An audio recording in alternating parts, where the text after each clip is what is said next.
come on, man.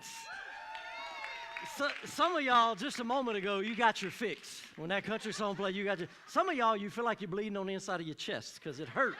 It hurt to hear the country music. I like country music.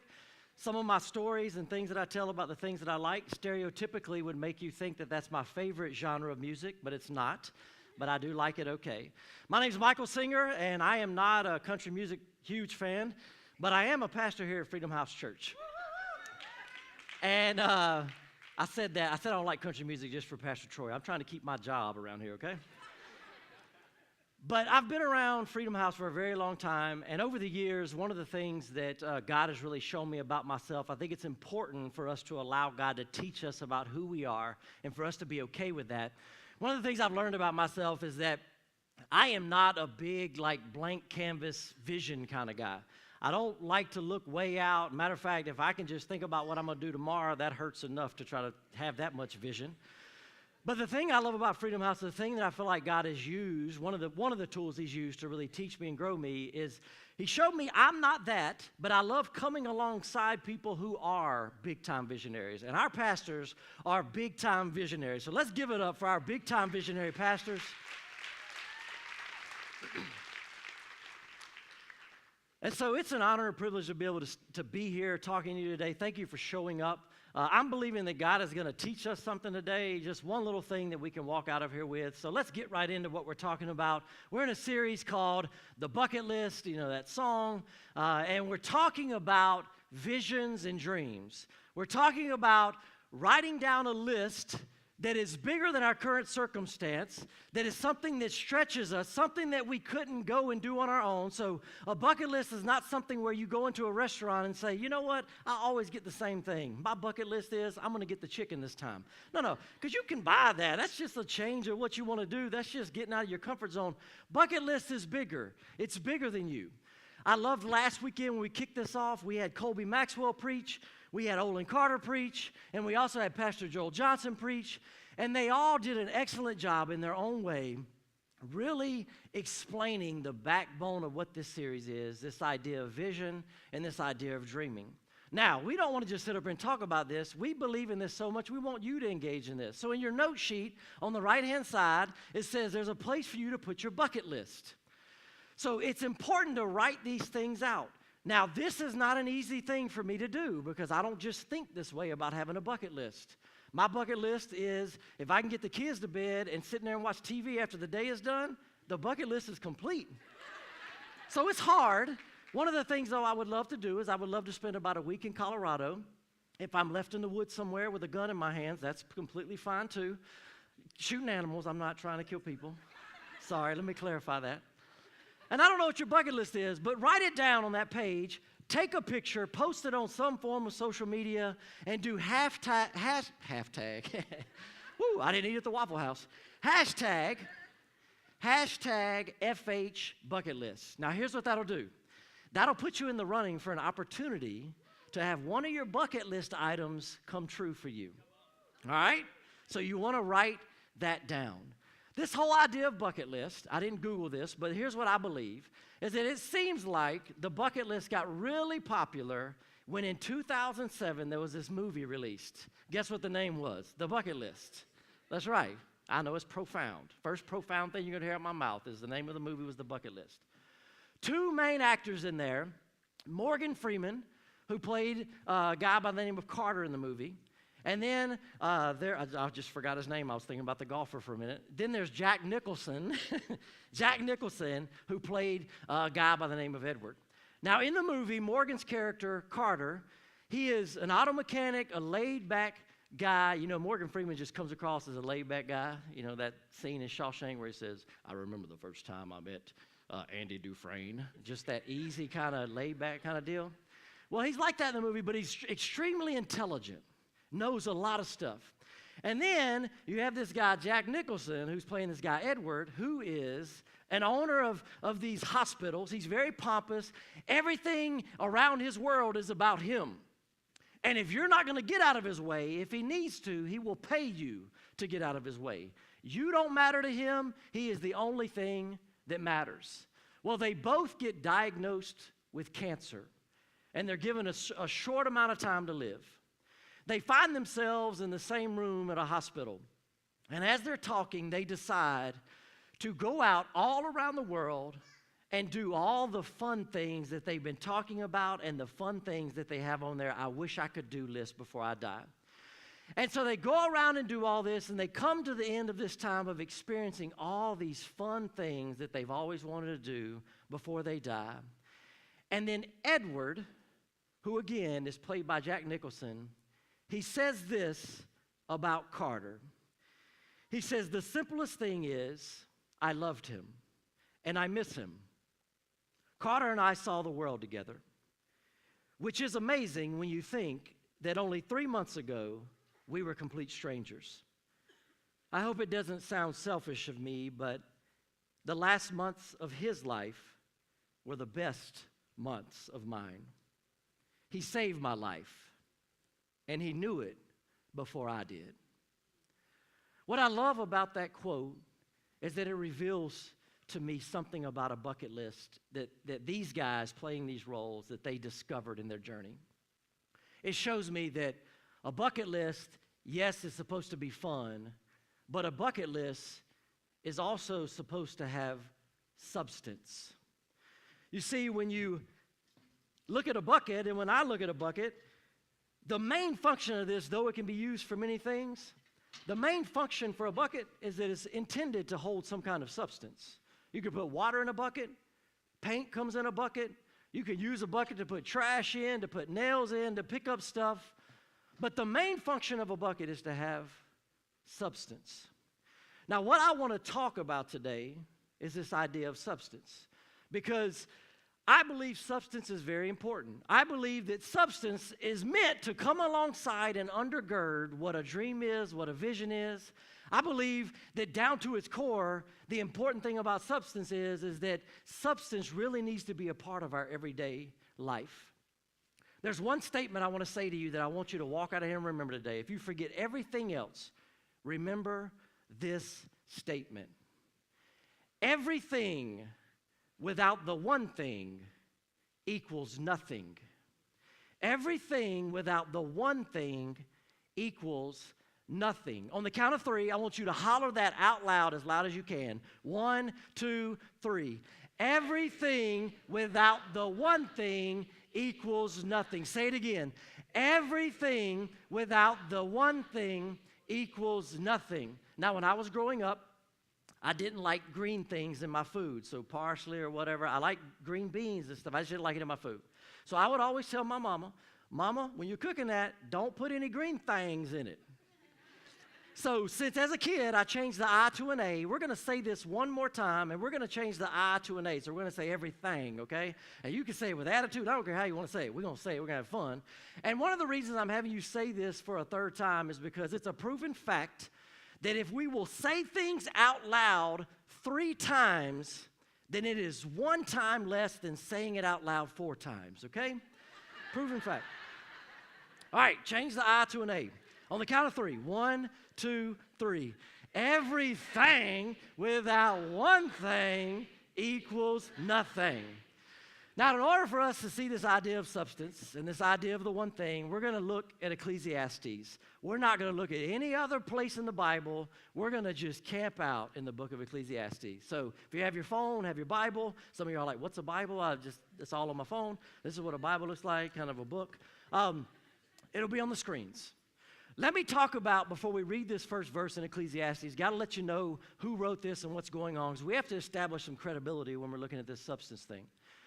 So a guy by the name of Solomon, it does not say that Solomon wrote this. Solomon doesn't say this is Solomon writing. It says, I am the teacher, but there are some things that he says that we could be 99.999% sure that this is Solomon.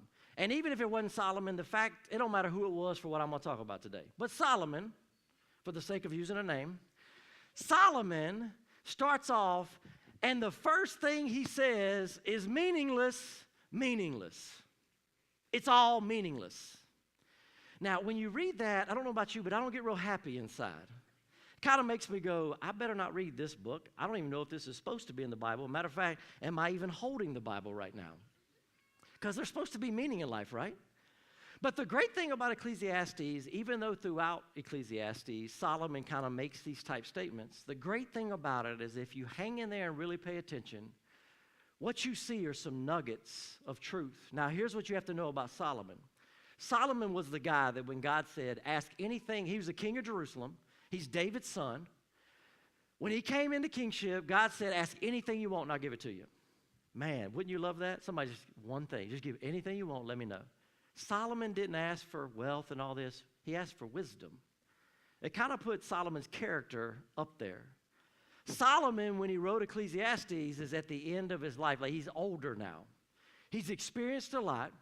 And so I want to read to you this guy, what he says. I want you to see the credibility for what he talks about this idea of substance.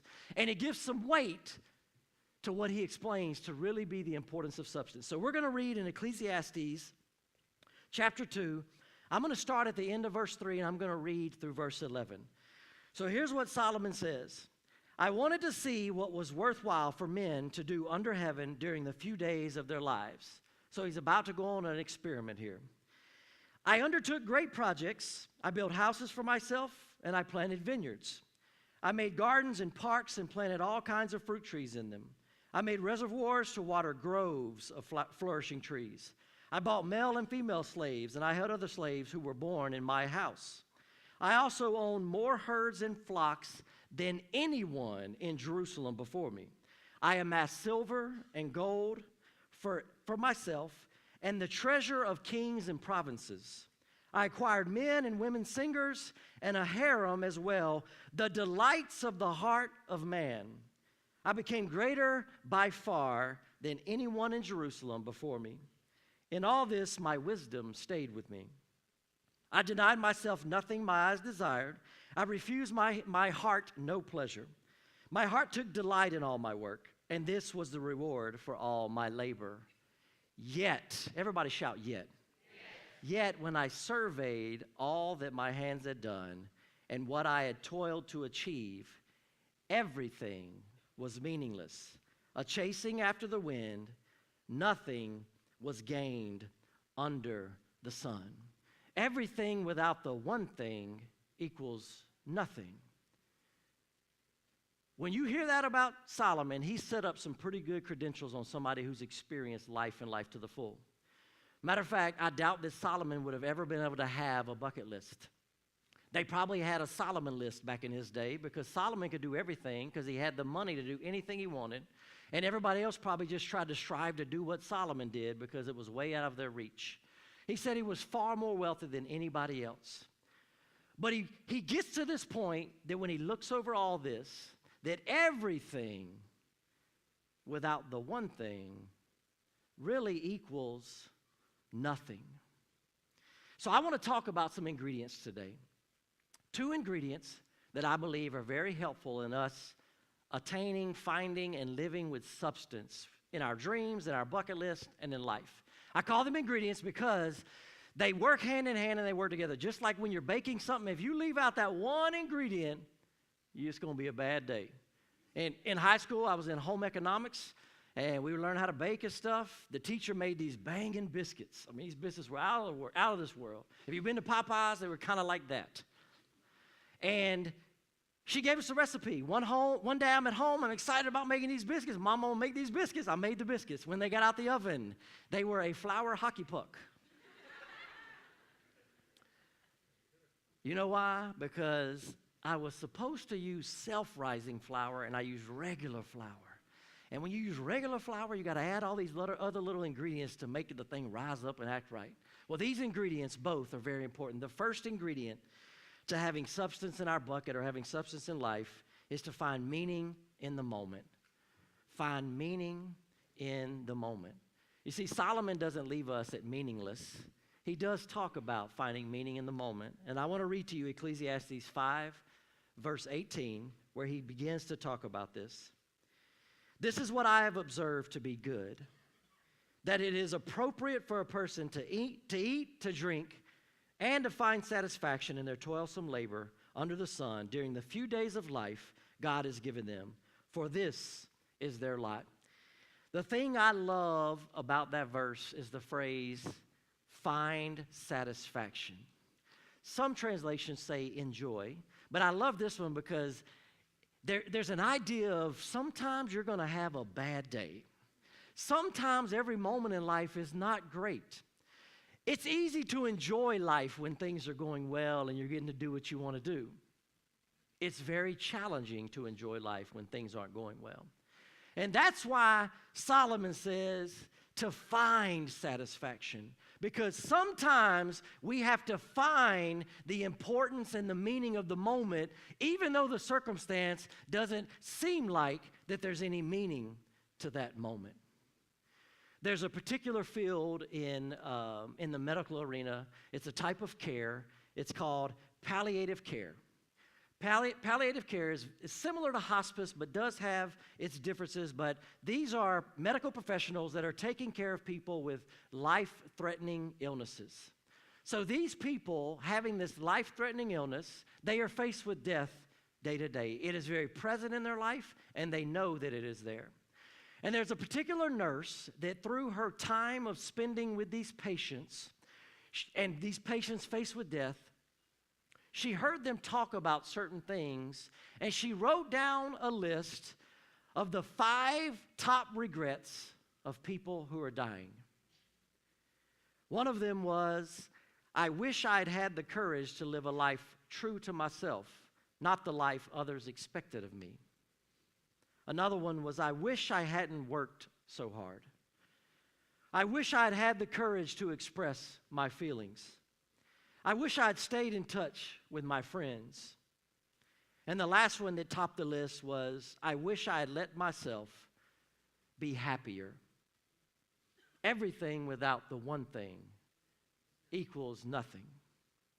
You know, whether or not we could have regurgitated this list or knew this list, most all of us probably have heard some length or some idea that nobody, when they lay on their deathbed, says, man, I wish I would have worked more. No. Usually people say, I wish I would have spent more time with my family. I wish I would have done a better job of trying to engage and spend more time with my friends. And there's this idea of relationship that not only do we need to find meaning just in the things and the meaning of what God has for us, but one of those things that God has for us is relationally. The minute that we decide to be on an island by ourselves is the minute that we are going to push ourselves away from finding meaning in the moments of life, and we're going to miss out on the substance that God has for us. You've heard a lot about our life groups. I encourage you to get involved. That's one way for a relationship. Solomon recognized this, and Solomon spoke to this. In Ecclesiastes chapter 4, verses 7 through 8, he talked about this relational aspect and how, if we don't have it, it can be meaningless.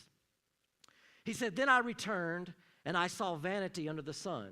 There is one alone without companion.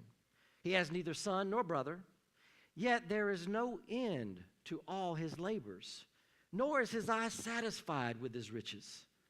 But he never asks, for whom do I toil and deprive myself of good? This also is vanity and a grave misfortune. Finding meaning in the moment, part of that is finding people around us that give meaning to our life. This past December, about a week prior to Christmas, my family was in Disney World. Now, Disney World is not a bucket list item for me. After going, Disney World is still not a bucket list item for me. I enjoyed myself. It was fun. But I just never had a desire to go to Disney. And we went to 4 parks. I would never do 4 parks again because it was exhausting. But it's a great time, and I really did enjoy myself. I just not aching to go back. But let me explain the journey of Disney World for us. About a year ago, my oldest sister called me, and she said, Michael, Caitlin, who is her oldest daughter, Caitlin's band has been invited to play in the Disney parade. And so I thought it would be cool for all the family to get together. Let's just all converge down there, stay in a house together, and we'll go to Disney. Well, if we stop right there, that ain't in our budget. I mean, I could have said, no, we're not doing this. But she said the cool thing about this is that the family members get to buy tickets through the band. And so we got to pay half price of what we would have paid for 4 parks. It now became in our budget, but was still a conversation on whether or not it was a wise decision. My wife and I had a few conversations here or there, but then one night as we kind of got to this point where we needed to decide so we could let my sister know and get these tickets, we sat down in our back room just laying on the bed talking, and we began to talk about not just how fun Disney was going to be, but we began to bring some meaning into the moment. And so what we talked about and discussed was we realized that for us, family is an important thing. And so this would allow us to spend time with family, and that's important to us. The other thing that we realized was that Jalea and I, growing up, we got to see our cousins all the time. And it just seems like nowadays, because families are so spread out, that cousins don't really get together, and our kids don't get to see their cousins but like 2 or 3 times a year. This was an opportunity for them to hang out with our cousins. That's a big deal for us. So as we began to talk about this, we knew that we could do it budget-wise, but the real wisdom and the real meaning came when we realized that this lined up with some of our passions and some of the heart for our family. We have to find meaning in the moment, because if we want everything without that one thing equals nothing, then we got to add some meaning in there to bring some substance to what's going on. Last weekend, Saturday night, Colby Maxwell preached. And he talked a lot about vision and a lot of good things. But one thing he said about vision that I really enjoyed and really loved was he said that the reason why God gives us vision is because vision gets our head looking up. And it keeps us from allowing the circumstances of us looking down at to pull us down.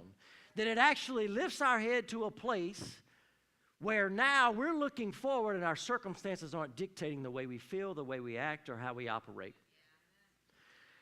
A lot of us, everybody, I believe, knows what it feels like to look forward to something. Maybe you look forward to the end of your work week. You look forward to Friday. Maybe, you're looking forward to going to eat after this. You wish I would just hurry up so you can go eat. Some of us are coming off the fast and have not been partaking of food or social media or screens or whatever, and we're really looking forward to implementing those things back in today. We're going to gain 10 pounds today, people. We're looking forward to it. Let me tell you how looking forward to coming off the fast appeared in my family last night. My oldest son, Noah, as a family, we have fasted screen time. Now, my kids like watching TV, and they like playing video games, much to mine and my wife's demise, really her demise. She can't stand it. So, last night, they're driving home after church. My son looks at Jalea and says, "I'm so happy, Mama." She's like, "Why are you happy, Noah?" "Because we get to watch TV and play video games tomorrow." Well, I get home later that night, and before they go to bed, Noah says, "Mama, first thing when I wake up, can I get on the Xbox and play Minecraft?" And she's like, "Noah, sure, son, you can do that." Well, he said, "Mama, now I might have to wake you up because your code is in there and you got to put your code in." Well, my wife and them, and what lives well for our families, they come to church on Saturday nights and they're home Sunday. She's prepping for school stuff and all kind of things, and it works well for us. So typically for them, Sunday is called Lazy Sunday. My wife wakes up at 4:30 or 5 most mornings, but Sunday is her day to sleep in a little bit. So the minute he said, "I might have to wake you up," she said, "Oh, no. You're going to have to start off by watching TV. We'll do the video games later." I'm putting Noah to bed, and Noah knows that I get up early on Sunday to come to church. And he said, "Daddy, what time are you going to be leaving?" I said, "Why?" He said, "I want you to wake me up so I can watch TV." I said, "Noah, I'm going to be leaving early. I'm not waking you up." I said, "Just sleep. You got all day, man." I get up at 4:27 this morning. Open my door. I can see my living room. There's a light shining in my living room. And it ain't the overhead light. It's the television light. Noah is on the couch chilling, just watching Lego Ninjago. Just big smile on his face. I'm walking down, and I'm laughing. I'm like, "Noah, what are you doing?" His first response, "Mama said when I woke up I could watch TV." I'm like, "I'm not mad at you. I'm just saying it's 4:27, man. Put the pipe down." Like, we, the thing about looking forward to something is that it can create joy, at least for that, like you're excited for that moment to come. It can kind of wake you up for the moment you're in and bring some meaning to it. That's the good thing about a bucket list. Writing out these fun, just outlandish things to do, it really is just to get us to just for us to have meaning and to be excited about the moment that God has given us. Ecclesiastes chapter 8, verses 14 through 15, Solomon reiterates this whole idea, and he says, "And this is not all that is meaningless in our world. In this life, good people are often treated as though they are wicked, and wicked people are often treated as though they are good." And man, we all probably know this. You ask the question, why do good people like get just rumbling? And that goofball over there is like seems to be getting everything. Solomon says, this is so meaningless. So I recommend having fun. Because there is nothing better for people in this world than to eat, drink, and enjoy life. That way, they will experience some happiness along with all the hard work God gives them under the sun. Everything without the one thing equals nothing. First ingredient is find meaning in the moment. The second and the most important ingredient is being guided by God. Without this ingredient, you could do everything to find meaning in the moment, but it's just going to die and fade, and it's not really going to be long-lasting meaning. You know, we've been talking about enjoying and having fun. Being guided by God helps clarify that, because some of y'all are like, oh, yeah, I'm in the club. Oh. Michael said, Solomon said, the Bible says, have fun. Let's go get it. No. It also has to have this other ingredient of being guided by God. Now, look, when I mention guided by God and this whole bucket list idea, here's what I want us to avoid from happening. It's what I call being super spiritual with this. Let me paint a picture of super spiritual. I'm walking in the lobby, and this guy walks in, and I notice that he has an enormous gash on his arm, and blood is just pouring down his arm. And I'm like, hey, man, you doing okay? And he says, I'm blessed and highly favored. Okay, you realize you're bleeding, right? Don't speak that over me. Michael, do you know in the Bible it says that Moses took a staff and parted the Red Sea? You see this cut on my arm? It's parted, isn't it? Michael, what color is that blood coming out my arm? Michael, it's not a trick question. What color is the blood coming out my arm? Red? It's biblical. He parted the Red Sea, my arm is parted, and there's blood coming down. Glory be to God.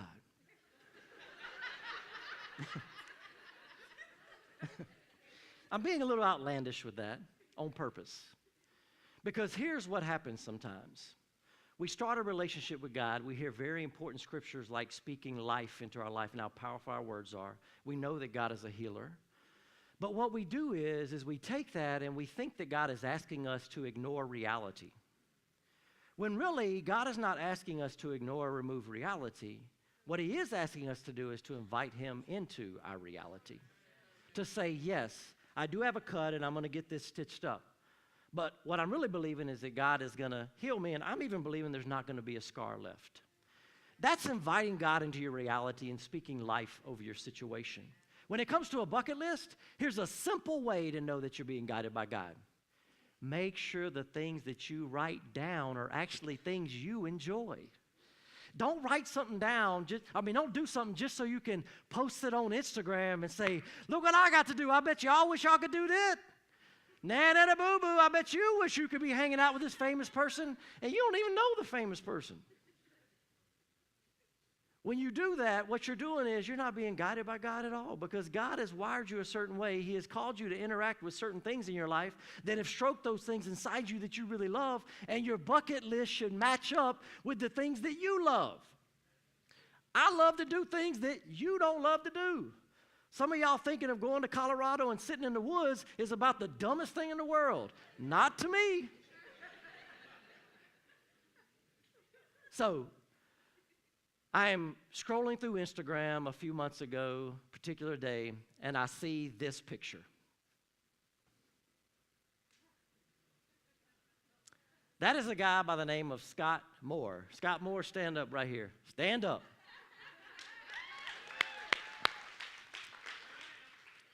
Now, I know Scott Moore. We're friends. So I know that Scott Moore loves deep sea fishing, and he loves to go out on the ocean, and he loves to fish. Scott Moore caught this blue marlin right here, and you can see from the tip of his nose to the top of his tail, it's probably at least 12 foot, easy. It weighed, let me find where it is. It weighed 358 pounds. It took him an hour and 15 minutes to reel that bad boy in the boat. His wife posted that picture on Instagram, and here's what she wrote. My man, which... Hey, let me just say, it's just a side note, yeah. Now, perfect example. Ladies, I'm going to give you a nugget that's going to change your marriage, okay? When I said that, she's laid down in the seat all embarrassed. What is Scott doing? Woo! Let me tell you something.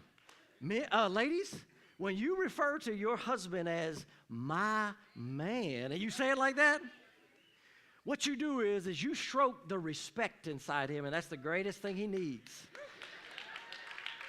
And he'll bring home a 12-foot, 358... Okay, sorry. All right, y'all chill out. My man finally reeled in the blue marlin he's been searching for. If I hadn't known that Scott loved to do this, I would know that Scott loves to do this because it says he's been searching for that fish. I easily would know that if there was a bucket list that Scott had, that would be on his bucket list. He even told me that is one of my bucket list items. A bucket list should be guided by God, means at its basic nature, it should be something that just gets us excited. Because Scott is going to talk to you about that fish whether you want to hear about it or not. Because it means something to him. That's what our bucket list should be like. Ecclesiastes chapter 5, verses 19 through 20 says, moreover, when God gives someone wealth and possessions and the ability to enjoy them, to accept their lot and be happy in their toil, this is a gift of God. They seldom reflect on the days of their life because God keeps them occupied with the gladness of their heart. I want you to hear in that is everything about God giving this stuff.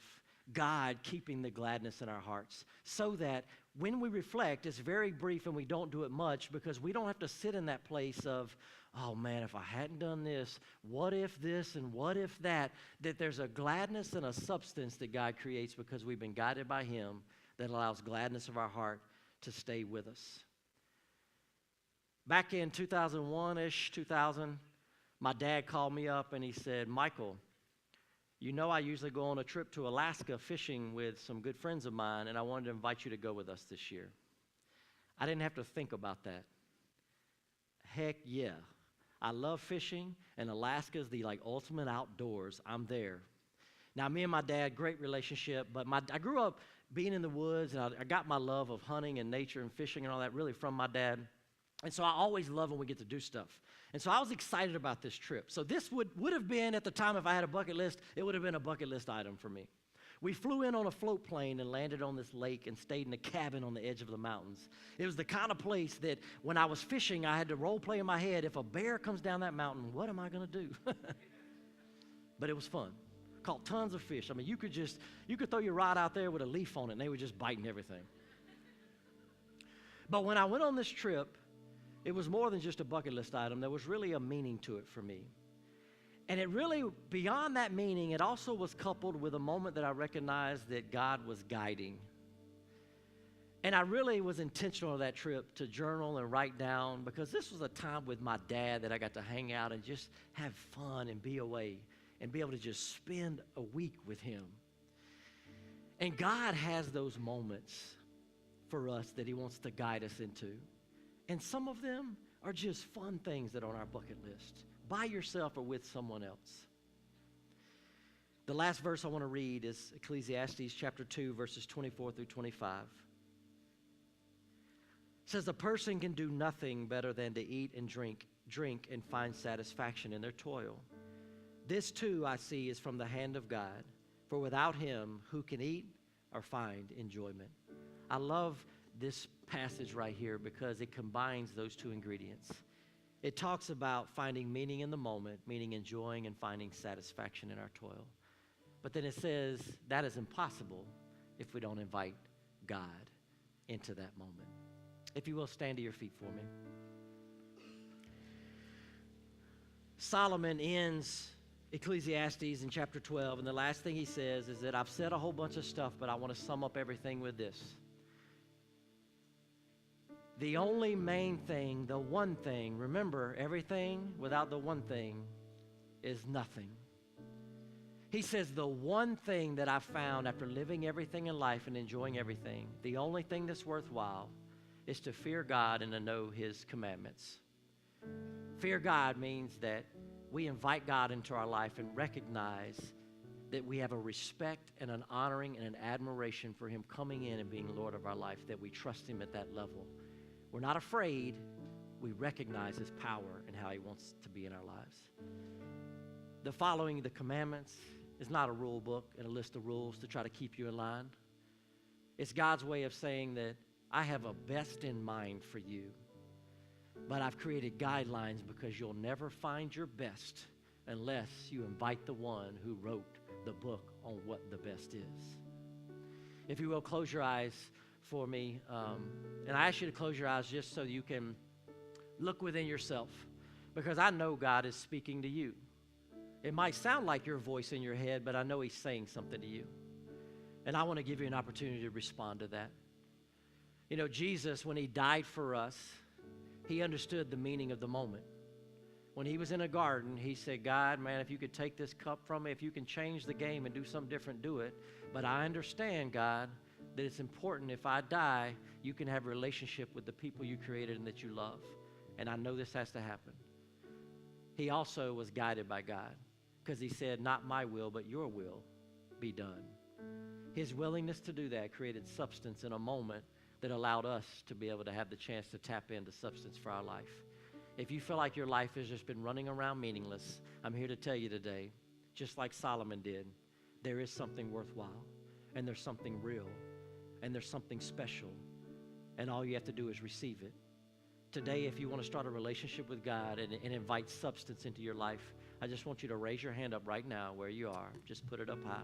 I see your hand, ma'am. See your head, sir. See your hand, sir. Two in the back, gentleman up here, lady in the middle, on the right side, 2 or 3 hands. Thank y'all so much for raising your hands. You're not doing that for me. You're telling God that you invite Him into your life because He is your substance. If you will, you can put your hand down, repeat this prayer after me real loud. Everybody join in with them if you have a relationship with God. Say, God, I love you, and I trust you. Thank you for sending your Son Jesus to die for me. I accept it. I invite it in to my life so I can be changed, so I can know meaning, so I can be guided by you, so I can find substance. In Jesus' name I pray. Amen. Y'all give it up for God.